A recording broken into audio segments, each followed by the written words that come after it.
Hit it, hit it.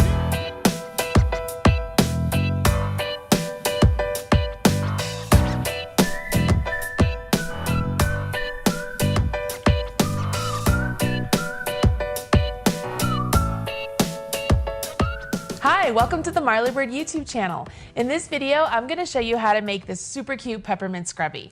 This is perfect for men and women, boys and girls. Great for the holiday season. Imagine attaching this maybe to a little jar of soft soap and giving it to a little kid, and they can use this in the tub to wash their body. You could make this in any color. There's a variety of colors of the red Heart Scrubby yarn. As a matter of fact, I'm going to make mine today out of the blue and white colors because it'll match my mom's kitchen perfectly, and I'm going to give it to her as a present to say thank you for allowing me to use her house as the backdrop for all of my holiday videos. This pattern is a free pattern available over at redheart.com. The video link, or the video notes down there, has the link, so go ahead and click on that. Get your materials and get your pattern. Join me back here, and I'm going to show you how to make this super quick peppermint scrubby.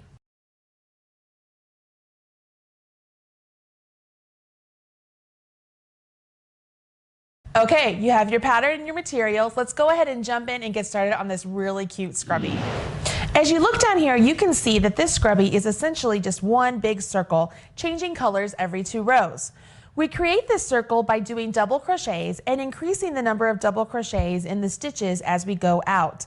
At the very last row, we're going to finish off with several chains to create this nice loop that we can hang our scrubby on the sink or in the tub or wherever you're going to be using your scrubby.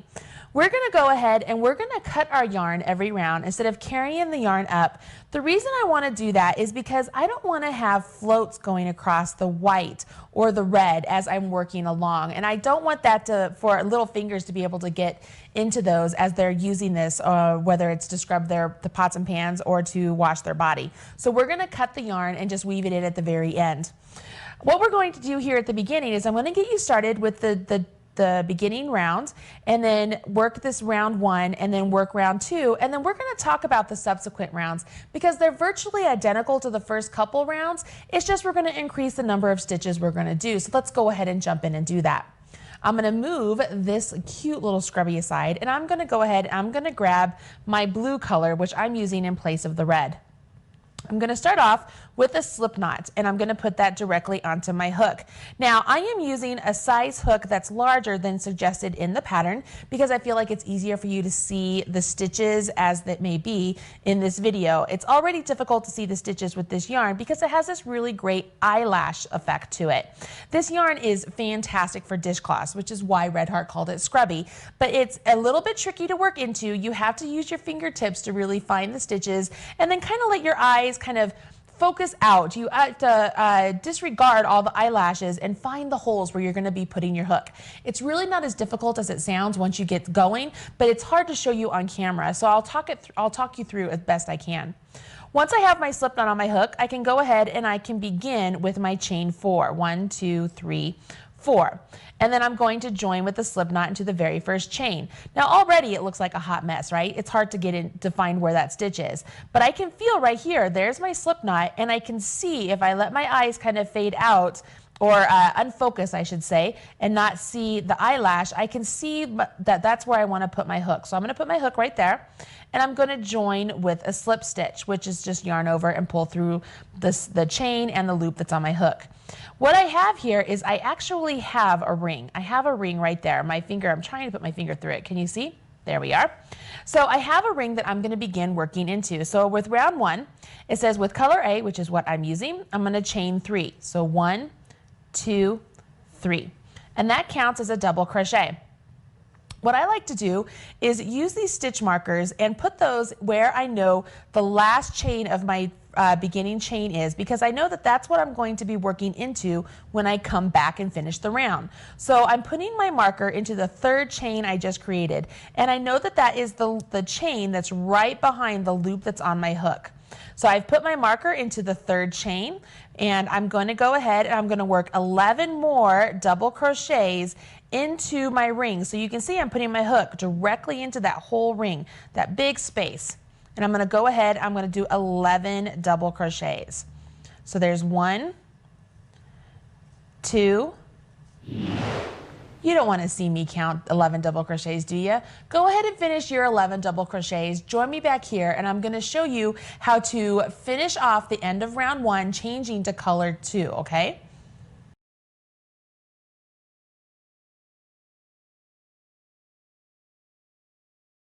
So I'm at the end of my round 1. I'm beginning to go into round 2, but to finish off my round 1, I need to put a slip stitch into my marked stitch. See how important it is that we mark that stitch? Makes it so much easier to know that that is the 3rd chain of my beginning chain 3. So instead of yarning over with my yarn that's on my working yarn, I'm going to go ahead and I'm going to cut my working yarn, leaving at least 4 to 6 inches because it makes it easier to weave in the ends later. And I'm going to grab my second color, which I'm going to use the white, as I said earlier. And what's going to happen here is I'm going to yarn over with my white, pull through the stitch that I just went into, and then pull that white through the loop that's on my hook. Now what I've done is I've joined for the round and I have my new color on my hook. So I don't have any color bleeds or anything like that to worry about. It just makes it look really nice. So that's how we're going to change colors at the end of every single round for this peppermint. Okay, so we're going to change colors and we'll move on to round 2. I'm going to go ahead, I'm going to chain 3, 1, 2, 3. And at this point I can move my marker up and put it into the 3rd chain, or I can grab a new marker, and that's what I'm going to do, and I'm going to tell you why here in just a second. I'm grabbing a new marker, I'm putting it into the 3rd chain of my turning chain and marking it, so I know that that's where I'm going to work into at the end of the round. And the reason I didn't undo this particular marker is because what I need to do now is I'm going to put a double crochet into the same stitch that I joined into. So knowing that this marker is marking that stitch, it allows me to easily find that stitch, right? So that's why I didn't move my marker. So I'm going to go ahead and I'm going to work my double crochet. Now I can move on to the next part of the instructions, and it says I'm going to do 2 double crochets in each of the remaining stitches, okay? So I'm going to go ahead, yarn over my hook, and to find the next stitch, I can use my left hand here and I can find the actual post of the stitch of the double crochet I created before. And then knowing that at the top of that post I'm going to find my V's, I can just stick my hook in. I can find that hole and see that that's where my V's are. Now I know it's difficult to see that that's the top of my stitch, but I promise it's there. So when I yarn over and pull my yarn through, I'm actually working into the stitch. Can you see that? So I'm going to complete my double crochet. So that's 1, and I have to put 2 there. Then I move on and I'm going to put 2 into the next stitch. What this does is it allows us to increase for the circle. I can get that in there. Sorry, I can't talk and get that in there at the same time. We're going to increase our circle in intervals, so that way it will lay flat and look nice. So there is 1 and there's 2. I move to the next and I'm going to put 2 into there. Go ahead and finish this round putting 2 double crochets into each stitch that you created on this round. You're going to finish off and you'll have 24 double crochets. At the end of the round, before you join with a slip stitch to your marked stitch, make sure you're joining with your new color, okay? Because we want to make sure our new color is ready for our next round.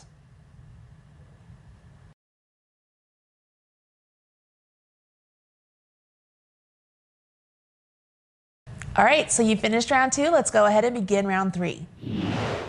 As you look down here, you can see I've gone ahead and I've joined with my slip stitch, and I went ahead and I changed to my new color just like you should have. So we're beginning round 3. So for round 3, I'm going to go ahead and chain 3, use my stitch marker and place it into the 3rd chain that I just created. And I'm going to increase in intervals on this round as well. So I'm going to begin by putting a double crochet into the same stitch that I joined into. And I left my marker there yet again so I could see where that was. And then I can see that I'm going to do a double crochet into the next stitch, just 1. And then I'm going to put 2 double crochets in the next stitch. So I've yarned over, and I'm going to put 2 into the next. 1, 2. Now what this does is when I repeat this a total of 11 times, it makes it so that way my circle is going to lay flat. So as long as I keep this interval of 1 double crochet and then 2 into 1 stitch, I will have a flat circle.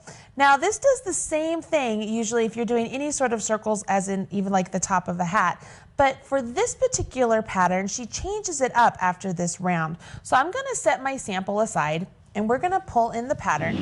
And I want to show you that we've done round 1, round 2, round 3, and round 4, we're able to complete this circle, but we aren't going to increase with just 12 stitches. And the reason is the designer has written the instructions so that you have more increases. So if you're used to making just a regular old hat where you would do regular intervals, where on round 3 we did 2 doubles and then a double and then 2 doubles and then a double and then 2 doubles. On round 4, you typically would think we would have just a double crochet next to each of the 2 doubles, which is not the case. Round 4, if we read through it, it says that you begin with your chain 3, and then you have a double crochet in the same stitch, and then 2 double crochets in the next stitch. So right there, we have 4 double crochets, right? And then it says double crochet in the next stitch, so there's 1, 2 double crochets in the next stitch, so there's 2 more, and double crochet in the next stitch, so there's 4. Now you're going to repeat that last section 11 times. So it would be 2 double crochets in 1 stitch, a double crochet in the next stitch, which is just like what we did with round 3. What's going to happen here is we're going to end up with more than just an increase of 12 stitches. You'll end up with 60 stitches. And she does something very similar for round 5 and then round 6 and round 7, so on and so forth. So as long as you follow the instructions, you'll be able to complete this beautiful peppermint scrubby with no problem.